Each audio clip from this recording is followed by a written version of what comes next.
네, 시청자 여러분 안녕하십니까. 화끈한 시사 토크인 서울 진행을 맡은 이현경입니다. 서울시가요, 10년 만에 새로운 시장을 맞이했습니다. 임기는 15개월 남짓이긴 한데 남은 과제는 굉장히 많죠. 대표적으로 주택 문제입니다. 짧은 기간 안에 그 공약들을 다 지켜줄 수 있을지 관심이 굉장히 높은데요. 오늘은 서울의 부동산 전망 그리고 이슈 토크 시간에는 친환경 정책으로 관심을 모으고 있는 전기차 관련 분쟁 사례들을 좀 모아봤습니다.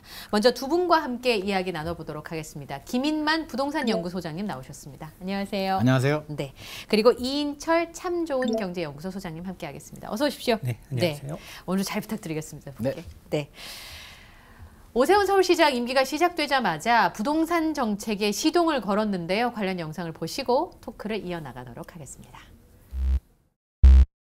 오세훈 서울시장은 당선 직후 부동산 공약 추진을 위한 본격적인 행보를 보였습니다.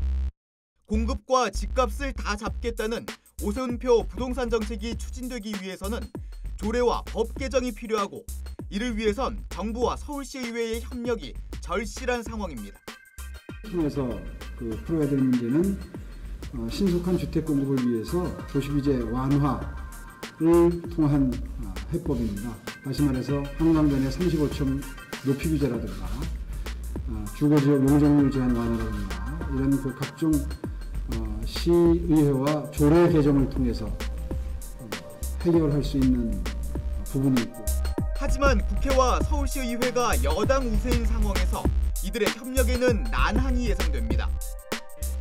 특히 주택 공급은 중앙정부와 광역지자체와 기초지자체에 어느 하나 단독으로 할 수 있는 것이 아니며 정부가 공공주도 개발 사업을 추진 중이라면 오세훈 시장은 재개발 재건축 규제를 풀어 민간 주도를 활성화하겠다는 방침. 이와 함께 공시가격을 서울시가 자체적으로 재조사하겠다는 계획도 밝혔습니다. 공시가격이 너무 급격히 상승하는 바람에 그와 연동돼서 건강보험료를 비롯한 60가지가 넘는 재산상의 부담이 생겼습니다.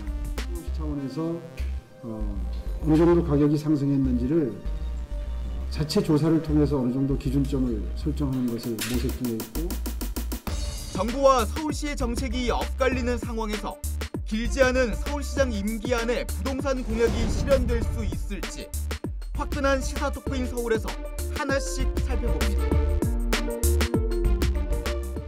선거 이틀 전이었던 4월 5일에요. 압구정 현대아파트가 80억에 매매가 됐다고 합니다.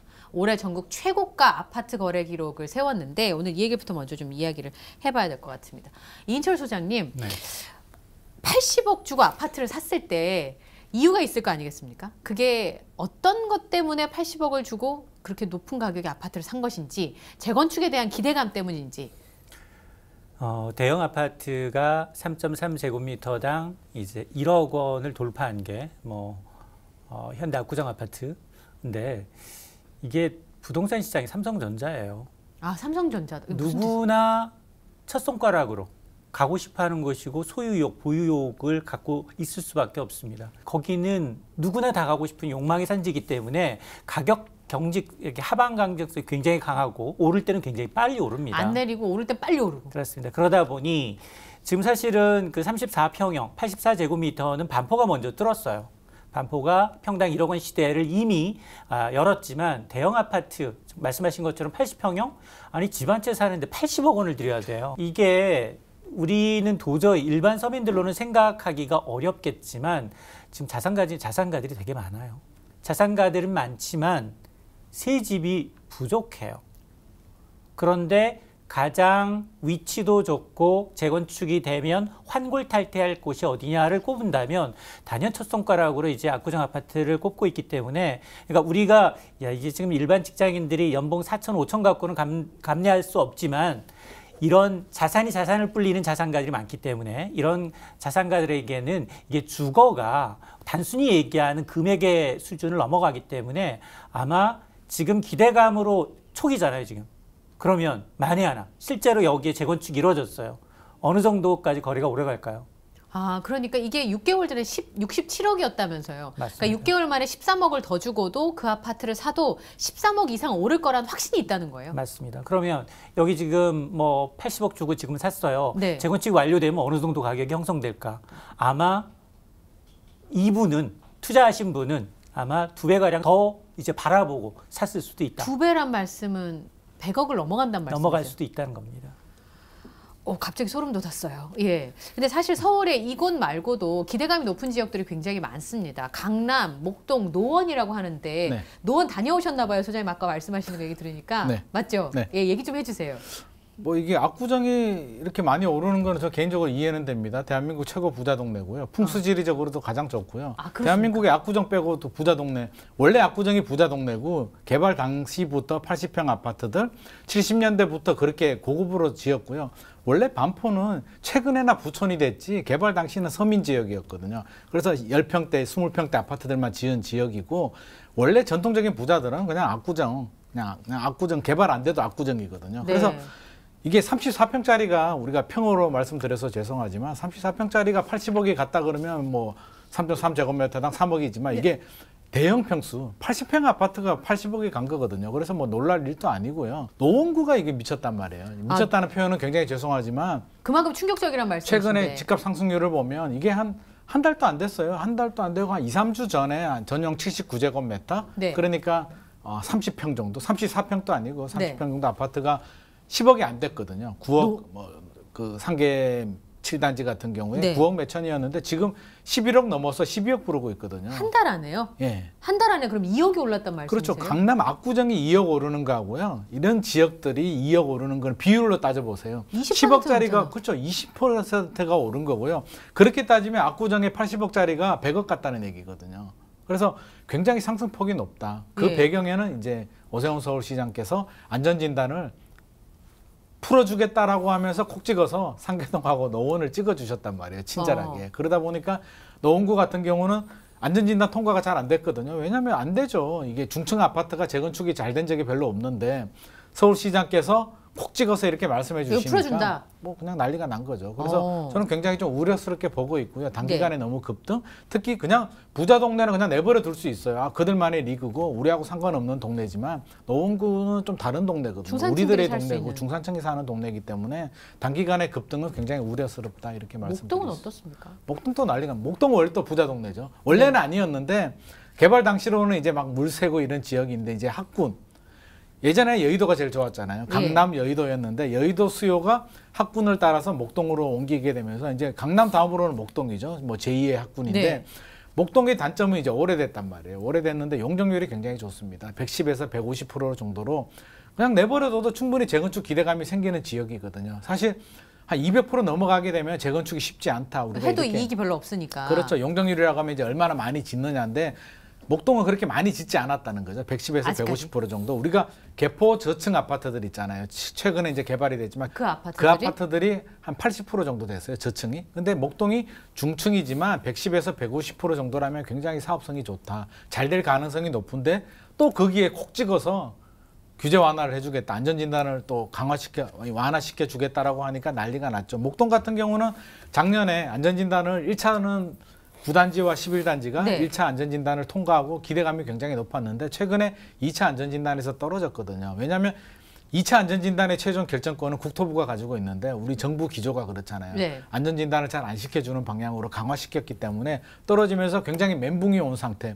야 우리 어떡하냐. 재건축 잘 안 될 것 같아라고 하는데 해준대. 그러니까 난리가 났죠. 지금 굉장히 뭐 이런 좀 제어불능 상태. 노량진도 마찬가지고 한강 르네상스 안 돼. 네. 한강 르네상스 할 때도 우리 과거 10년 전에 그랬잖아요. 네. 다른 지역들 대치동 버블3번 아파트들 떨어졌는데 네. 한강변은 2010년, 11, 12 계속 올랐거든요. 네. 그 학습 효과로 야 한강 르네상스 시즌 2 안 돼. 네. 지금 매물이 없어지고요. 네. 또 호가가 막 올라가고 있습니다. 네, 오세훈 시장이 그런 약속했잖아요, 시장님. 일주일 이내에 재건축 규제를 완화해 준다. 그게 현실적으로 가능한 건지. 네. 여기서 지금 우리가 이제 공약에 대한 기대감 네. 그리고 이제 오 시장 이제 초기 행보가 부동산에 초점이 맞춰지다 보니까 벌써 뭐 공시지가 얘기하는 거 아니에요? 기대감이 네. 들썩거리고 있는데 근데 정확하게 알아야 될 게 재건축은 첫 삽을 떠도 10년이 넘어 걸려요. 이거 해줘도요? 맞습니다. 오. 그리고 안전진단 시작하면 20년 더 걸립니다. 그래서 지금 하고 있는 것들이 지난 이제 현 정부 지난 한 3, 4년을 돌이켜 보면 그동안 사실은 규제 일변도였잖아요. 이게 투기 수요다, 집은 적정하게 있는 수다. 오히려 주택 공급률은 100%를 넘어섰기 때문에 공급의 문제가 아닌 투기의 문제다라고 하면서 20여 번에 걸친 대책 가운데 공급 대책은 한두 개예요. 네. 그러다 보니 그 눌렸던 수요 때문에 오히려 이런 공급을 확대하겠다. 특히나 민간 재건축, 재개발을 조금 확대하겠다, 추진하겠다라는 기대감이 오르고 있는 거거든요. 네. 그러니까 이 기대감은 만에 하나 1년 3개월 후에 서울시장 선거가 또 있어요. 네. 만에 하나 역전이 되면, 네. 여당이 되면 어떻게 될까요? 실망감 되겠죠. 기대감의 반대말은 실망감. 맞습니다. 네. 첫 삽도 떠보지 못하고 다시 역전돼요. 그러니까 지금 정책에 휘둘리고 있습니다. 시장이. 수요와 공급에 의해서 민간 시장 기능이 상실되고 네. 정부의 어떤 권력자 내지는 서울시 시장의 의지에 따라서 지금 왜곡되게 가고 있는 건 분명합니다. 그래서 이런 것들 때문에 뭐 편승해서 네. 지금 노도광이 뛰고 있으니까 빨리 가서 옆집 가서 잡아야 돼. 이러면 큰일 납니다. 알겠습니다. 그러면 시의회와 협조를 해야 되는데 지금 다 민주당이잖아요. 심지어 네. 구청장들도 대부분 다 민주당이잖아요. 이게 찌그럭찌그럭 안 하고 잘 갈 수 있을까요? 오 시장이 내건 부동산 정책 하나 둘씩 다 좀 훑어보면 일단 층수. 네. 한 개만 우선 얘기해 그렇습니다. 볼까요? 네. 35층으로 일괄적으로 제한하고 있는데 이거 좀 풀어주겠다. 네. 50층까지 완화하겠다라는 거. 그리고 이제 용적률. 국토부의 용적률보다 서울시는 조금 더 까다롭게 하고 있는데 이거 허용하겠다라는 거. 여기에다가 지금 정부는 계속해서 공공주도의 재건축 재개발이지만 그것 갖고는 부족하다. 민간 쪽의 재건축 재개발을 완화하겠다라는 거. 여기다 이제 공시가격 재조정을 통해서 재산세 감면까지 얘기하고 있어요. 네. 이것 중에 100% 오시장 집권을 할 수 있는 거는 거의 없습니다. 거의 없어요. 하나도 없어요. 거의 없어요. 거의 없어요. 네. 그 있긴 물론 조금 있군요. 조금 있긴 있는데 네. 그게 발휘하려면 서울시 의회와 조율을 거쳐야 되고 중앙정부와 조율을 거쳐야 돼요. 특히나 재건축 재개발의 가장 큰 문제는 뭐냐? 재건축 초과이익 환수제가 시행이 되고 있어요. 네. 이 얘기는 뭐냐? 이 아파트가 재건축되기 전후 개발 이익에 3천만 원 이상 났다? 절반 이상은 다 국가가 가져가야 되는 거잖아요. 그렇습니다. 네. 이게 가장 커요. 근데 이거는 법을 바꿔야 되는 문제예요. 그럼 1년 3개월 내에 이게 가능하다라고 믿는 분은 없습니다. 알겠습니다. 제가 이제 예측을 두 분께 좀 드려보도록 하겠습니다. 오세훈 서울시장이 임기 시작하는 첫날 서울시 의회를 찾아간 게 다 이유가 있죠. 네네. 그 시장님 앞에서 고개를 이렇게 그 시의회 의장 앞에서 고개를 90도로 이렇게 숙이면서 했을 때는 그만큼 협조가 필요하다는 얘기가 아니겠습니까? 근데 아까 말씀하신 것처럼 지금 이제 민간 주도로 하겠다는 거고 서울시 의회에 소속되어 있는 당에서는 공공 재개발을 하겠다는 건데 그럼 앞으로 어떻게 될 것인지 두 분께서 예측을 한번 좀 해보시면 어떨까? 어떻게 이제 이게 진전이 될 것인지 1년 반을 한번 예측을 좀 해봐 주시죠. 일단 뭐 LH 사태에도 불구하고 정부의 기조는 계속해서 현 정부의 부동산 정책 기조는 이어가겠다는 겁니다. 그렇죠. 그래서 1차로 공공이 주도하는 서울 시내 재건축 후보지 5곳을 발표했어요. 그렇죠. 5곳 발표했는데 입지가 강남은 들어갔다 안 들어갔다. 한 곳도 들어가지 않았다. 그러면 5곳에서 쓴 증가하는 가구 수는 얼마나 되느냐? 2천여 가구 남짓. 그거밖에 안 돼요? 1년에 그 서울시에서 공급해야 되는 게 3만 가구가 넘잖아요. 자, 그러다 보니 아마 부동산 이슈가 이번 뭐 서울과 부산 보궐선거의 최대 이슈이기도 했지만 저는 내년 대선도 마찬가지 부동산이 가장 큰 이슈 메이커가 될 확률이 높다라고 보거든요. 그러면 사실은 오 시장도 이제 야당의 어떤 야당을 배경으로 해서 각종 어떤 민간 재건축 재개발이라든가 부동산을 좀 규제를 완화해서 공급을 늘리자라는 쪽으로 방향을 틀었지만 저는 궁극적으로 보면 오 시장이 혼자 아무리 한다 하더라도 서울시장보다 훨씬 인기가 계신 분들이 있네요. 그렇습니다. 시의원 109명 중에 101명이 민주당이고 그렇죠. 25개 구청장 중에 1명 제외하고 24명이 민주당이에요. 이분들은 임기 남아있는 동안 당연히 지금 여당과 정부 정책에 호응할 수밖에 없습니다. 당연히 그렇죠. 그러다 보니 이게 조율이 안 되면 굉장히 힘들다. 다만 내년 대선의 변수가 정치가 아니라 정말 공급 확대고 민심을 위주로 간다면 협업할 가능성은 꽤 있다라고 봅니다. 그러니까 국민들이 방향 정해주는 대로 표가 가야 되는 거니까 그쪽으로 모일 수는 있으나 꽤 시끄럽겠다. 들으신 얘기가 소장님 있으신 것 같은데 눈치를 보니까. 소장님 어떻게 예측을 하세요? 1년 반이거든요. 굉장히 짧은 시간인데 저는 좀 구분을 해야 될 것 같아요. 강남시장과 이제 강남 외시장을 좀 구분할 맞아요. 필요가 있을 것 강남구청장이 같은데요. 지금 오세훈 시장 쪽 손을 들어줬잖아요. 그렇죠. 강남 같은 경우는 주민 의견을 무시할 수가 없는데 강남은 이제 공공 재개발 지역은 아니고요. 원래 공공 재건축도 하겠다고 했지만 쉽지 않거든요. 그렇죠. 그래서 강남은 재건축을 할 수밖에 없고요. 적정 규제를 풀어줘야 되는데 강남구청장이 민주당인데도 오세훈 시장이 맞다라고 한 게 자기도 다음에 한 번 더 재선을 해야 되면 되니까. 주민 의견을 무시할 수가 없거든요. 그럼 강남 쪽은 비슷할 강남 가능성. 쪽은 좀 상당히 유리한 고지로 가고 있다. 왜냐하면 구청장들도 협조적이고요. 네. 시민들도 원하고 서울시장도 원하는데 그 외 지역들 공공 재개발이라든지 재개발 지역들은 저는 솔직히 말씀드리면 공공 재개발, 민간 재개발 둘 다 안 된다라고 보는 게 영등포 구로 이쪽은 이제 공공 재개발 하겠다는 그렇죠. 거잖아요. 원래 정부는 공공 재개발 하겠다라고 했고요. 오세훈 시장께서 이제 민간을 풀어서 하겠다라고 했는데 저는 이 이해상충이 맞물리게 되면서 둘 다 안 된다라고 보는 게 차라리 민간을 안 풀어주게 되고 공공에만 맡기면 이게 공공 재개발 신청한 단지 후보 지역들이 70곳 정도 됐거든요. 70곳이 넘었는데 그중에 이제 몇 개를 선정을 했는데 안 되는 지역들이에요. 사업성이 안 되고 조합에 문제가 있고 존치 구역이고 안 되다 보니까 지푸라기라도 잡는 심정으로 공공 재개발을 신청했는데 상황이 역전됩니다. 오세훈 시장께서 풀어주겠다잖아요. 그러니까 조합원 입장에서는 카드가 두 개가 생긴 거예요. 그럼 갈등하겠네요. 갈등을 하죠. 그럼 뭐가 유리할지를 지금 여러 가지 시뮬레이션을 해봐야 되기 때문에 1년 반 동안 저는 그냥 이도 저도 안 되는 민간도 안 되고 공공도 안 되는 가능성이 굉장히 크다. 결국에는 내년에 누가 재선이 되든 시의회 지방자치단체가 어떻게 바뀌든지 내년이 지나가야 모든 게 교통정리가 된다. 그렇게 보여집니다. 내년에 대선 있죠. 지자체장 선거 있죠. 네.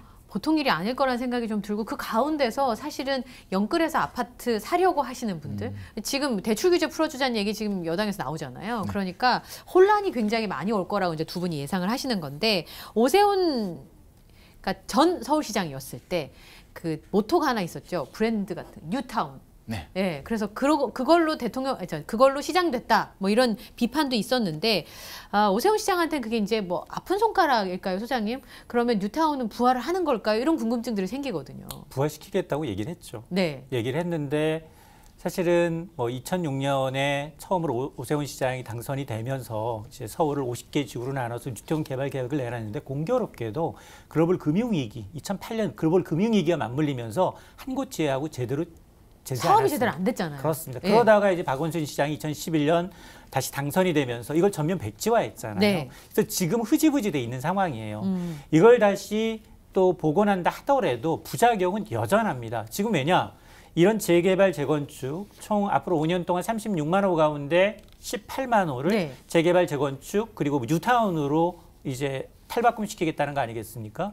그러면 지금도 강남도 뛰고 있지만 노도강이 더 뛰고 있는데 아까 말씀드린 뉴타운 주로 다 강북권이에요. 그렇죠. 네, 도시 균형 발전으로 인해서 강북을 발전시키는 건 맞지만 가격이 굉장히 많이 들썩거리면 속도 조절에 나설 수밖에 없고 여기 또한 지구를 지정을 하고 하는 것도 마찬가지 도시계획위원회부터 똑같이 시의회, 중앙정부하고 조율이 없이는 혼자의 독단적인 판단을 할 수 있는 부분이 아니에요. 자, 그러다 보니까 저는 아마 물론 공약은 공약대로 내세웠지만 지금 나타나고 있는 가격 급등의 부작용은 개발된다 하더라도 원주민이 굉장히 밖으로 이제 그러니까요. 나가고 예. 그리고 다시 누군가 새로운 집은 돈 있는 사람들만의 맞아요. 리그로 전략이 된다면 비난이 화살이 또 올 수 그럼요. 있거든요. 그러다 보니 저는 아마 이게 물론 이제 뭐 선거라는 변수도 물론 있습니다만 오세훈 시장도 굉장히 고민할 거예요. 왜냐하면 공약만으로 이렇게 시장이 들썩거릴 거라고는 생각지 못했을 수 있기 때문에 네. 아마 충분히 이런 걸 좀 이 부작용을 최소화할 수 있는 방법을 모색을 하면서 중앙정부, 시의회 설득에 나설 것으로 보입니다. 맞아요. 정치를 하시는 분이 그죠. 있는 사람들 배불려준다는 비판만큼 뼈아픈 게 없기 때문에 그런 부분에 고민을 당연히 할 수밖에 없는 거다. 그랬더니 최강욱 열린민주당 대표가 안정화돼가는 서울 집값을 자극하는 말하자면 불쏘시개 역할을 했다. 이렇게 비판을 하고 있거든요. 그 집값이 좀 안정화된다는 뉴스가 한 1, 2주 나왔었어요. 네네. 서울시장 선거하는 동안에. 네. 근데 진짜 최강욱 대표가 말한 것처럼 안정화돼 가는 상황이었는데 불쏘시개를 한 건지 아니면 잠깐 멈추는 거였는지 어떻게 평가를 하세요? 이게 안정화됐다는 표현을 쓰기가 굉장히 조심스러운 게 4년 동안 올라서 한 달, 2달 정도 거래량이 좀 줄어들고 상승폭이 둔화된 거지 집값이 떨어지지도 않았거든요. 그러니까 안정화는 안 오른다. 예. 그렇죠. 아니 그만큼 올랐는데 잠깐 쉬어가는 타이밍을 안정이라고 보면 저는 개인적으로 안 될 것 같고요. 그렇죠. 단 오세훈 시장도 좀 문제가 있는 게 너무 자극적인 발언을 많이 했고 시장 자극을 준 거는 분명한 사실이에요. 그건 분명한 그래서 사실이다. 또 영향을 받았잖아요. 그래서 최근에 어젠가요? 약간 좀 뭐 투기 억제를 하겠다, 걱정을 안 시키겠다라는 발언을 했어요. 구체적으로 어떻게 하겠다는 건 안 나왔지만 어느 누구가 시장이든 대통령이든 어느 누가 서민 주거 안정이 부동산 정책의 1순위거든요. 당연하죠.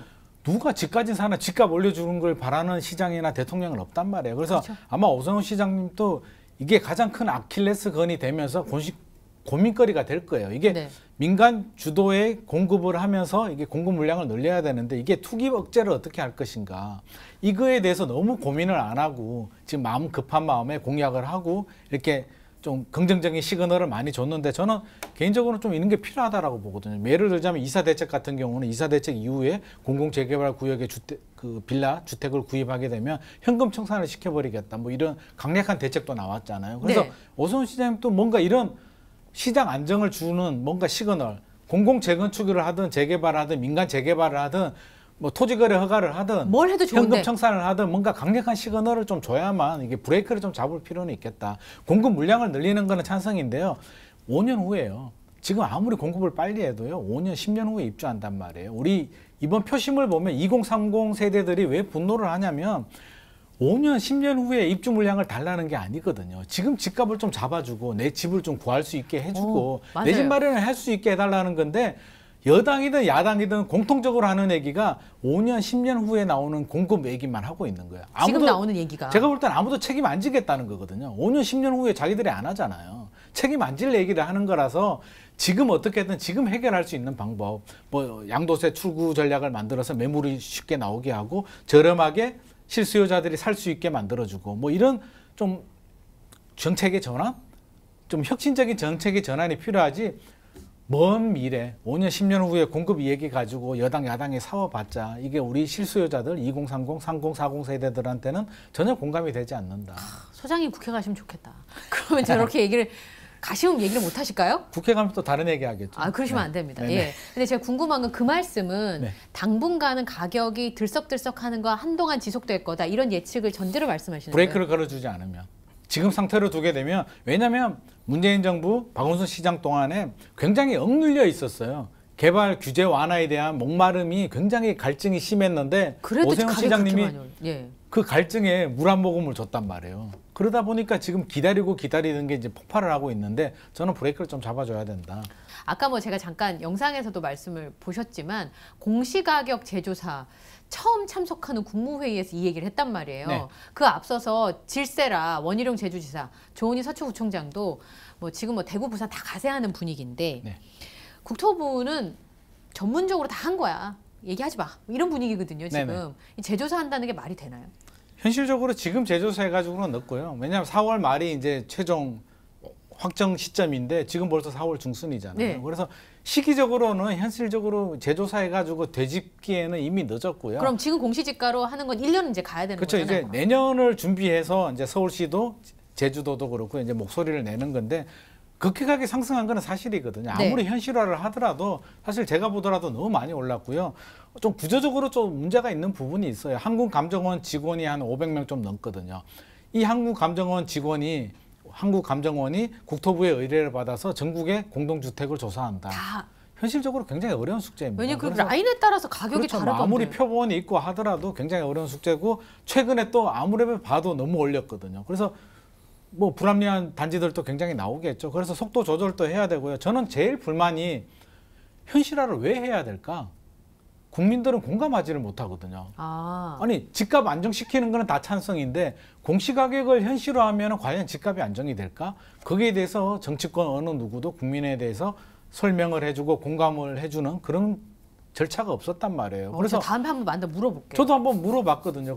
그 시민단체 네, 나온 네. 교수님한테 물어보니까 명확한 답변을 안 해주고 공부를 더 하면 알 수 있다라고 하는데 공부를 얼마나 더 해야 그걸 알 수 있는지 저는 잘 이해가 안 되거든요. 아니, 설명을 그래서 해줘야죠. 그 시민들이. 그래서 국민들 입장에서는 아니 공시가격이 오르면 세부담이 늘어나는데 내가 네. 왜 세부담을 이렇게 더 많이 내야 해야 될까? 되는지. 공감이 안 된다는 거거든요. 공감이 되면 또 낼 수도 있겠죠. 그래서 그런 부분도 충분히 너무 급한 것 같아요. 그래서 네. 좀 차근차근 사실 서울시가 뭐 참여해서 해결될 문제는 아니지만 서울시와 정부, 국토부와 다 머리를 맞대고 저는 이게 국민들 마음을 좀 헤아려 줬으면 네. 하는 바람입니다. 근데 지금 뭐 기재부나 국토부의 입장에서 보면 지자체에게 이런 권한을 주거나 여지를 줄 것 같지는 않거든요. 맞습니다.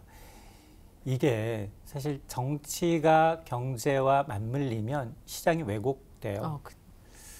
지금은 계속해서 내년 대선 후보자 주자들도 뭐 기본소득 비롯해서 지금 4차 재난지원금에도 마찬가지로 전 국민 지급하자라는 얘기가 있었잖아요.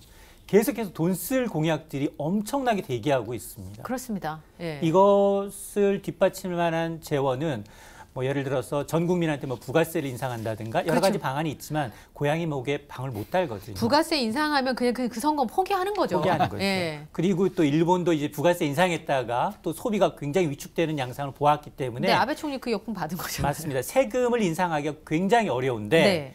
현행법 제재하에서 네. 가장 손쉽게 돈 들어오는 게 바로 부동산 세제예요. 어. 여기에다 부동산 재산세하고 종부세가 문제가 아니에요. 세금 내시는 분들은 매달 건강보험료가 너무 부담이 됩니다. 정말 할 말 많습니다. 저도.